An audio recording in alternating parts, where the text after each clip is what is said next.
hot coffee.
What is going on, everybody? Out here for a very snowy drive out of the woods. Just finished up with a camping video on my other channel, and I figure I might as well show you guys a little bit of behind the scenes of how I get in and out of these locations, because last night it snowed and this is exactly what I've got to drive out of. 4-wheel drive, first gear, just crawling out of here, parting all these trees in snow.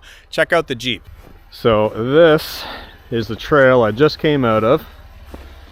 I know on the camera it's going to look like my headlights are flickering. They're actually not. It's just the frame rate of the camera. But we're just creeping through this trail. And man, was it ever a snowy ride. Coming through here, I just hit a big frozen, iced over mud puddle that kind of broke up. Was pretty nasty actually. And yeah, the Jeep's doing really great through this stuff. So just walking back to this puddle, show you guys just from a different perspective of what I just went through. It doesn't look that big on camera, but it's actually quite formidable and being frozen and quite deep as well. Just looking at all these trees are all parted now, they're all sprung up. Boomer's in the Jeep, by the way, he's got the heat on. But yeah, just coming back through here, this was pretty greasy. Breaking the ice and just kind of crawling through. I actually broke the ice when I came through here 2 days ago. Broke it, totally snow covered over, broke it. And so that's the reason why I looked a little muddy coming through here today, is because, well, it did freeze over, but it was all muddy from me a couple days ago. But take a look at this. All right, so this mud puddle is actually really deep. And like these chunks of ice that froze, give you guys a look at that. That's my hand, right? I mean, that's a big old chunk of ice, and that froze over in 2 days time. I just cracked through all of that, parting my way through there. So beautiful out here, absolutely gorgeous. Nice way to wrap up a camping trip, leave the woods, parting all these branches in this beautiful snow. You guys can see those tire tracks, no slippage. We're getting a really good solid print. That means 4-wheel drive is hooking up.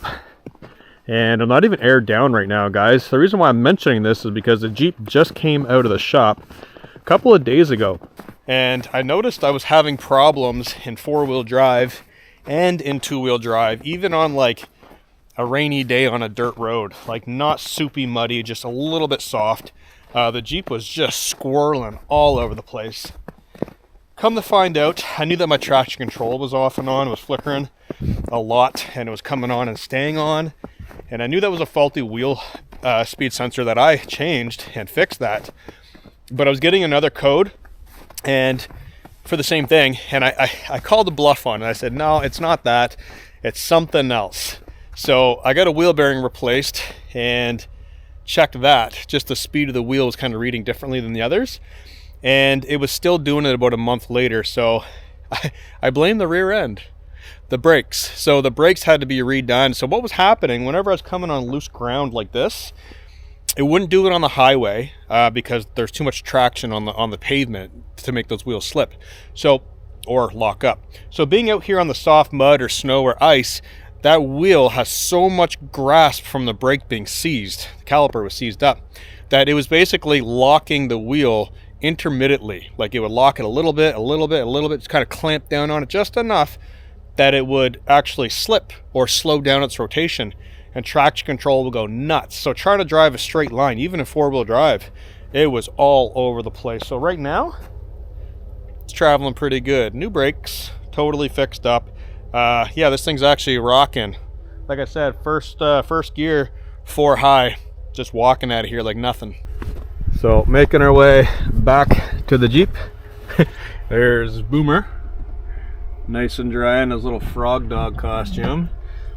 And yeah, got some gloves up here, got to dry these out. But that is the Jeep doing Jeep things today. So awning, I should mention this, my last camping trip that I used the awning, I finally got the zipper almost closed. This thing is frozen solid. It got wet, it got snowed on, it's solid. The zipper was actually way back there. I just zipped it up recently, got it to there where I could actually carabiner it in. There's only about 1.5 inches of zipper open. I'm leaving it open because if I do get sunshine or a rainy day and this happens to melt, I'm hoping it'll just drip out and run out of the bag instead of freezing inside of it, getting trapped.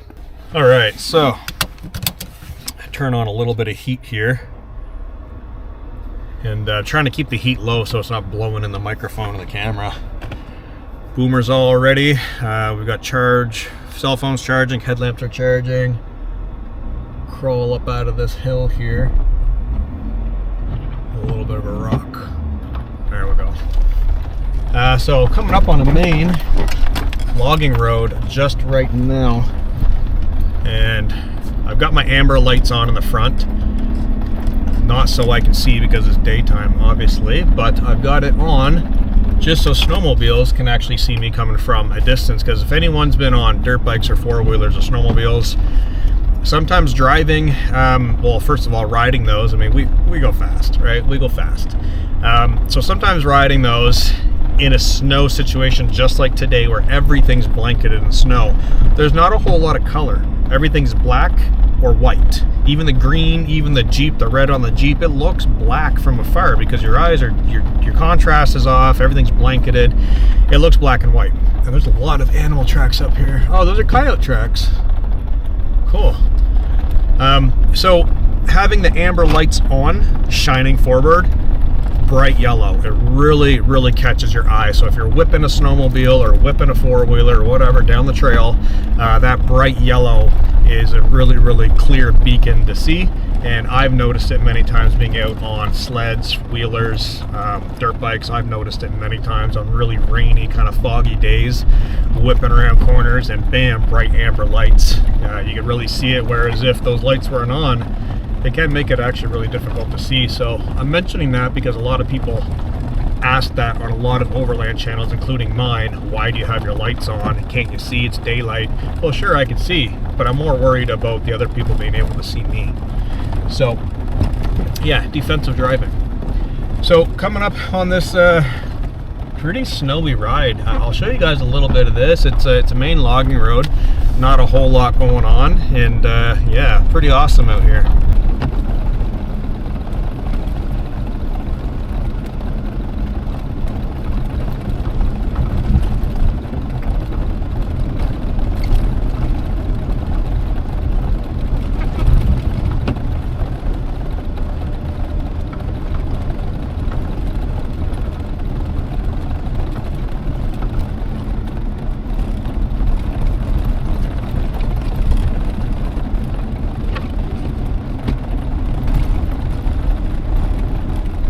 Alright, so coming up on a pretty well-known location that I do want to check out. I bet the trees are just slopped over just like the last spot. Just checking out some spots today, doing a little bit of recon. I should mention that there's not enough snow in the area still to groom these trails for snowmobile. So in my area, once the trails are groomed for snowmobile use, you cannot drive on them because it destroys the trails, it imposes more dangers, and these are snowmobile routes. So yeah, once they groom them, you're not allowed on them. Luckily, they haven't been groomed yet. And I'm not talking today, I'm talking like at all this year. There's still a whole bunch of tire tracks up here, tire ruts. I'm not the only person driving out here, so yeah, there's still people out here with their wheelers. There's a couple wheelers on tracks actually that I've seen in the past week or so, driving around. A couple wheelers just out on regular tires, you know, ripping through the snow, having some fun. But yeah, there shouldn't be any groomed trails, or there is not any groomed trails in my area, so there shouldn't be a whole lot of snowmobilers out, but there is enough snow for someone to be out on their snowmobile. So I've got to keep my eyes peeled. But all the snow that came down last night, and it came down obviously quite a bit. These trees are still slumped over. It is currently -1 degree Celsius, just looking down at the thermometer here. So it is starting to warm up. This stuff is getting quite slick and mushy and slippery, which means it's all going to fall off the trees, and these trees are going to spring back up, which is the reason why I want to poke down a lot of these offshoot roads. Just really check it out, check out the scenery, and just have a good time out today. You know, a little bit of a drive out of the woods, back to the dreaded civilization. So I'll bring you guys along with me and share this with you.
Alright guys, just coming through that trail, not as winter-esque as I was expecting. A lot of those trees have actually been cut back because this is a well-camped area during the summertime, and there's a boat launch here. So unfortunately a lot of those trees have been cleared away so people can get in without scratching their vehicles.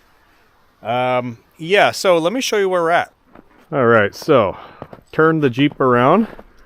We've got a boomer there who's itching to get out in just one moment. I've turned the Jeep around, kind of pulled into here. There is a beautiful fire pit right there, and there's a dock down here. I know it doesn't look like much, I promise. There's a dock right here. Very slippery, holy. Alright, so I'm standing on a dock, but this entire lake is flooded right now. So essentially we're walking on slushy ice. Now I do know it's cracking. I do know off the edge of this dock the water's about up to my chest, and the dock is probably ending right where I'm standing right now. And that's some pretty black looking ice, so that generally means it's thin. I can feel it reverberating as I'm jumping on it. Yeah, so I'm not going to be venturing out on this lake. I know it doesn't really freeze like some other lakes freeze early in the season, and this is really slushy all over the place, so not good ice to walk on. I did just sleep on the ice on my other channel. Check that out, link in the description. If you guys are interested in ice camping, hiked out, set up a tent, slept out on the ice. Really good time. So I'm gonna do coffee. Looking at the Jeep, I gotta get the snow off the hood. Everything else is pretty good though, so let's go to the rear of the Jeep. Let's let Boomer out first of all, and then go to the rear of the Jeep, pop the back open a little bit, get that table set up, and start brewing a hot coffee.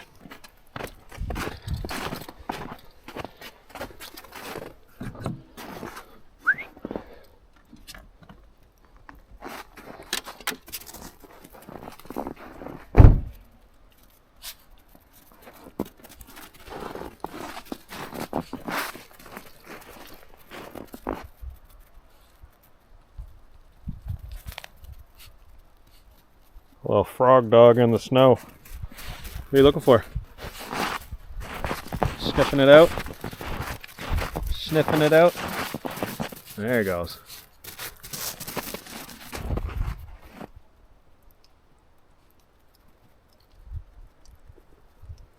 So Boomer loves the snow. Despite what some people might think, oh, he's a little dog, he can't be in the snow. He loves it. He loves it. He does have booties for his feet. I've been mentioning this a lot on a lot of the videos on both channels because it's been popping up a lot of new subscribers. Yes, Boomer does have booties. Oh, things are gonna fall out of here. But he doesn't like to wear them. So I'm trying to get in the Jeep without things falling out. Ooh. So I only make him wear them when we're inside of the tent on expensive sleeping pads. And again, the aftermath of a camping trip, everything wants to fall out. So I'm not going to open the glass because that's kind of like a retaining wall right now, holding all of my stuff in there. So yeah, I'm going to set the table up, get the trangia out here, and start making hot water for hot coffee.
All right, so now that I've got everything ready for coffee, I should mention I do have a new bag. So this is from Camping Moon. I found it on Amazon for like $9, and I don't purchase a whole lot of new camping gear because I found what I like and I use what I like. For $9, this was justified. I need something that I don't lose my stuff in the snow. That's where this comes in. And I constantly forget little bits and pieces of things here and things there and all over the place. In a recent video, I mentioned these GSI coffee filters that you would basically never see two on camera again. Well, I wasn't joking because I don't know where the second one is already. So having this bag, it's made for Sierra cups, but it also works for Kuksas, just like the wooden cup I have right now. Canvas bag, zips, I can hang it up on the Jeep, and it's just my brew bag. So everything that I need for coffee is inside of here other than water and a stove, which makes it extremely easy. And it's neat because the way my cup is designed, 3 creamers can actually fit in the spot underneath of the handle while it's in the bag. So I can actually fit creamers, a container of coffee, the cup, the filter, everything. If I want to do a cup of soup, I could put that in there instead of coffee. So simple little things like that I really enjoy. Organization is key for me. Once it snows and you're out camping in a tent or a hammock or whatever, grabbing one simple bag versus grabbing 10 things, or possibly losing 10 things when it snows, is just horrendous. So it's easy just to hang this on a branch in a tree. And yeah, it's a great little thing. So I think like $9 or $10 on Amazon. I found that. I don't have the link for it. I'm not trying to promote this. I'm just, if you guys see these, I mean, it might be worth thinking about, or something similar to that, or possibly making one yourself. So that is, yeah, everything's on the go. I'm just coming off of a camping trip, so my brain's still like rattled. I'm still in like tent camping mode. My feet are wet right now. Just being out in the woods in the snow, coming back. Haven't really been in the Jeep that long to dry out from my camping trip to now filming this. But I did want to come out here and check this out, make up a hot drink, and just kind of decompress before going back into civilization. This is my happy place. This is where I belong. I've come to learn that over many, many years, that I don't need a lot of fancy things. Sure, having the Jeep and the rooftop tent and all that stuff is fancy and it's fun. I do enjoy it. I'm not complaining. But I've learned that this silence is what I need. I love coming out here. So simplistically, coming out with a tent, a tarp, bushcrafting, that is where my passion is at. It always has been and it always will be. But this is fun. I'm just, yeah, I'm enjoying the simplicity of things. So having the cup and the trangia and the coffee and just little tiny simple things that work for making me happy versus, you know, getting distracted by all the toys and whatnot. So yeah, there's a little bit of a business side to the whole YouTube thing of offering new tents to viewers and new stoves and doing this and doing that. And sure, that's fun and all, but when I'm off camera, this is where it's at. Every time. Simple.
Alright guys, so get some of this snow cleared off the roof and all these little tree bits. Been smashing through a lot of trees today, and the snow is definitely piling up from it. Oh.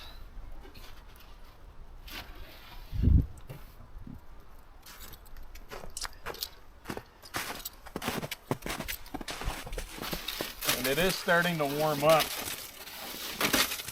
which is kind of bizarre because it started off really cold this morning, and as you guys can see, stuff's just turning to slush now. And it's not just the heat coming from the hood, it's in the trees too. I can see it dripping and dropping. So might have a warm front coming through before a cold snap later this evening, which is pretty typical in my area. Whew. Cold hand. Yes, I have about 5 pairs of gloves in the Jeep. All nice, toasty, warm, and dry. Do I care to put them on? No, I don't.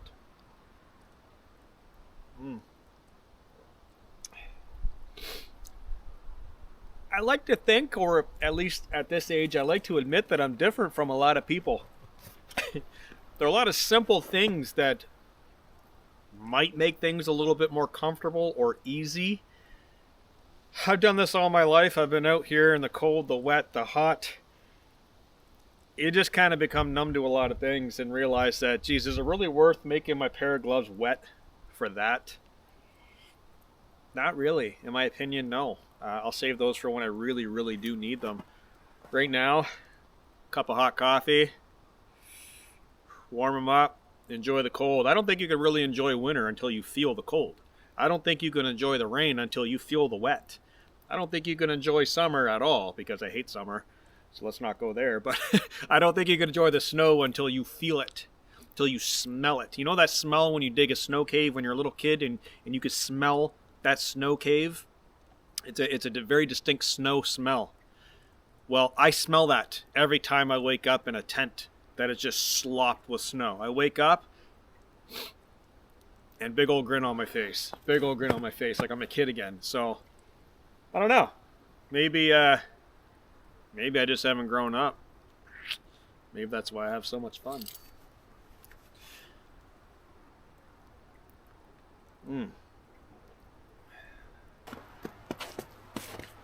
Alright, well, Boomer's over there kind of checking out the edge of the lake. I did mention in a recent video, where or when I mentioned it, I don't know, but I did mention the uses of the trangia stove. So I want to talk about this really quickly, probably, I don't know, maybe 5 minutes. If you're interested, listen. If not, skip this part. No, this is not sponsored. I don't do sponsored ads, by the way, of anything. No affiliate links, no click the link below. I don't care. I don't care if you buy it. I don't care if you like it. I don't care if you use it. I just want to explain why I do, so that way when people ask, I just link this video to them and they can get the answer to their comment. That's all. So, the trangia stove. If you guys are not familiar with the trangia stove, this is it. It is Swedish. It basically is, it's a lot. It's a lot of stoves in one stove. The reason why I love using it is because it always performs. Always. So it has an alcohol stove that goes in the bottom of it. You can actually get another attachment that goes in through the side, a little stove that clicks in the top, and that goes to an isopro canister. So you can use a canister stove with this if you like as well. But it goes a little bit further than that. You can actually take charcoal, like coals, out of a fire, place them underneath, and put your pot on there, and it'll cook. It'll cook just like that, holding the coals underneath. You could do a very small twig fire underneath of it and use it as a twig stove. Keep in mind, this is aluminum, so you don't really want to get that fire cranking too hot. But you can do it. I've actually done it in the past. Other canister stoves do fit inside of here, so you can actually get a short canister and the stove will pop out enough to get a pot on there, and it's effectively you're using this as a windshield. So the reason why I love the trangia stove so much, for those of you who use those little isopro canister stoves, I use them as well. I don't actually have one with me at all in the Jeep today, but those isopro canisters, They cost a lot of money. They're like $6 to $9 per canister. They're one-time use. Sure, you can get an adapter and refill them if you really want to fiddle and faddle with it, but they're one-time use. They do not do good in cold temperatures. Neither does propane. Horrible. They get cold, they don't have enough pressure, you gotta warm them up, you gotta shake them, all kinds of nonsense. They don't do good in high altitude. So if you're hiking high altitude mountains, or if you live in a mountainous area or high altitude area, the pressure in them just doesn't work really well. Those are all reasons that canister stoves do not work. Sure, I still use them in certain situations. They're really fast, they're handy, flick it on, boom, bam, done. Just a canister, a stove, that's it. But the Trangia stove beats it, in my personal opinion. Absolutely beats it.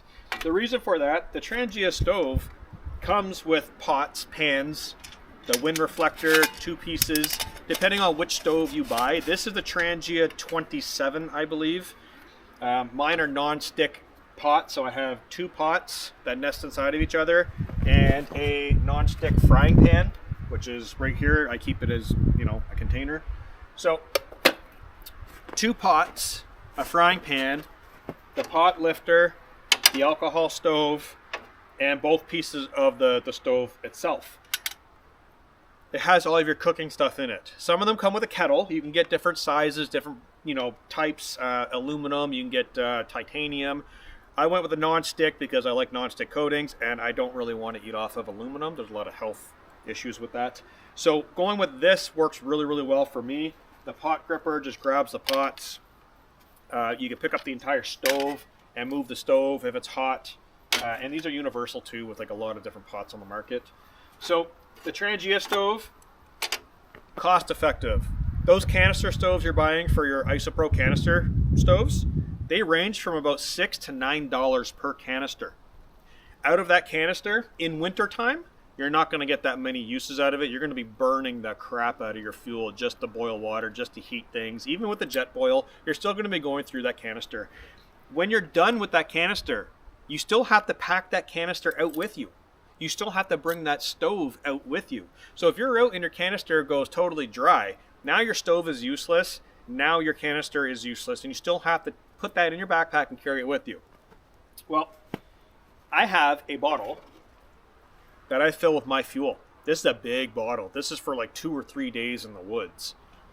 I don't have to bring that much. I could bring a little tiny bottle. I could bring however much alcohol fuel I need. When I run out of alcohol fuel, like I mentioned earlier, I can make a fire and scrape the coals under this.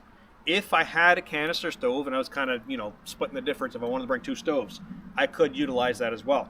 The biggest thing that I'm looking at to kind of teach you guys is the alcohol stove will burn a lot of fuel. You can use heat, you can use denatured alcohol, you can use all kinds of like those gel fire things. If you really want to put a gel stove in there, you can. Methyl hydrate, that's what I use. I can get 4 liters of methyl hydrate for $5. 4 liters for $5. This bottle, I think, is like 400 milliliters. 4 liters. That's a ton of canisters. Each canister, keep in mind, is about $4 to $6, maybe $8, depending on the size of canister you get for those isopro stoves. That's one. That's only like 500, 600 mils of like actual liquid in there that's going to turn to gas. So these work high altitude. They work in freezing cold. They work in wet conditions. They work. No matter what, they work. You just unscrew the cap. You put your alcohol in there. You can use other alcohol stoves and put them in there as long as it fits in the hole. They work. You throw a spark in there, you throw a match, you're off. You're good. And they get crazy hot. Very, very hot. So that's my spiel about the Trangia stove, the pros and cons. Keep in mind, this does break down. It does nest inside of each other. All the pots and everything goes in there. Sure, it might look like a big setup or a big, bulky, heavy setup. It's really not, because all of your pots and your pans and everything goes inside of here. Whatever extra room I have inside of here when this pot's empty out of water, I put my food in there. I put certain things in there. So this is full. So I grabbed this, and like I was saying, my little cut bag, if I were to grab these 2 items and go for a hike, I know I have everything in here to cook and some food and my brew kit. Everything right here, 2 things ready to go. So hopefully that answers a lot of the questions I've been getting lately. What stove is that? How does it work? Why do you choose it? That's why. Trangia stove. Definitely look into it, or any stove that copies the Trangia stove. There are some copycats out there. I went with Trangia just because I like supporting those businesses. If you want to go to Amazon to find an off-brand, absolutely go ahead. They work great. So cheers, guys. Like I said, not sponsored. If you don't like it, don't buy it. Don't care. It doesn't benefit me at all. I'm just answering the questions to you guys. Now you know what it is, why I use it so much. So I'm going to finish my coffee. Boomer just ran that way after something. Get this all packed up and then get the Jeep fired up and head down the road.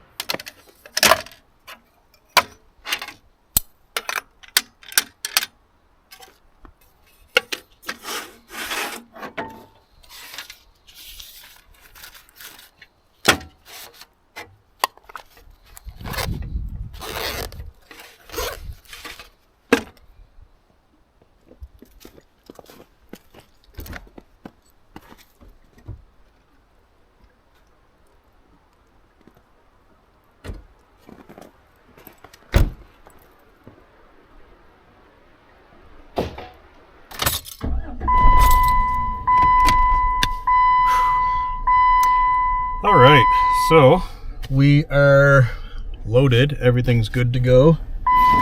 And yeah, time to crawl up this hill and get out of here. Oh yeah. Crawling out of here.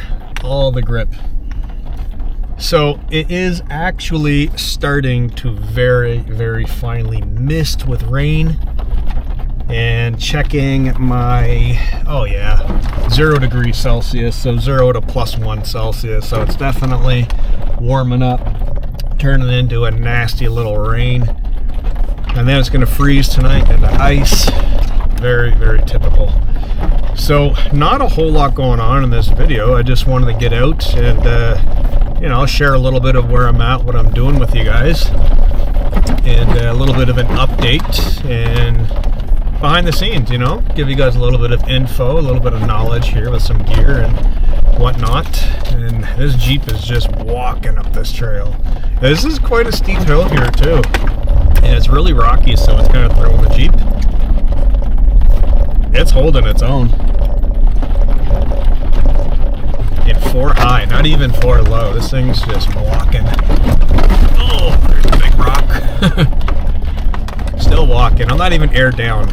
I'm still at highway pressure right now. And this thing's just crawling through here. Oh yeah. Jeep life. I do have plans to upgrade. Yeah, I'm not gonna say it. I'm not gonna say it. I'm gonna hold off on that. Guys, stay tuned over the next while here. And got a lot going on, a lot of big plans, a lot of ambitious things, and some of them are going to be long-term, semi-permanent. Some are going to be, well, all are going to be long-term. Some are going to be variable. Just coming up on this trail right now, looking out for sleds. So, oh, someone did drive by. Okay, so somebody literally went by, and it looks like a side-by-side. Very fresh tracks. And there are snowmobile tracks out here today as well, so just flick on my amber lights. Yeah, so somebody else is out here. Keep an eye out for them. And sleds are out here, so there are a couple snowmobiles, sled tracks out here. Like I said earlier, the trail's not groomed, so we are allowed out here. Just want to keep a close eye and make sure I don't come across anybody going too fast. So yeah, a little simple video for you guys. Stay tuned for more updates, of course, and a lot more fun stuff happening. And yeah, I hope everyone's doing well, and I thank everyone for your support, and thank you for enjoying the videos. So I'm going to drive out of here very carefully and very cautiously, and I'll catch you guys in the next video. Peace out.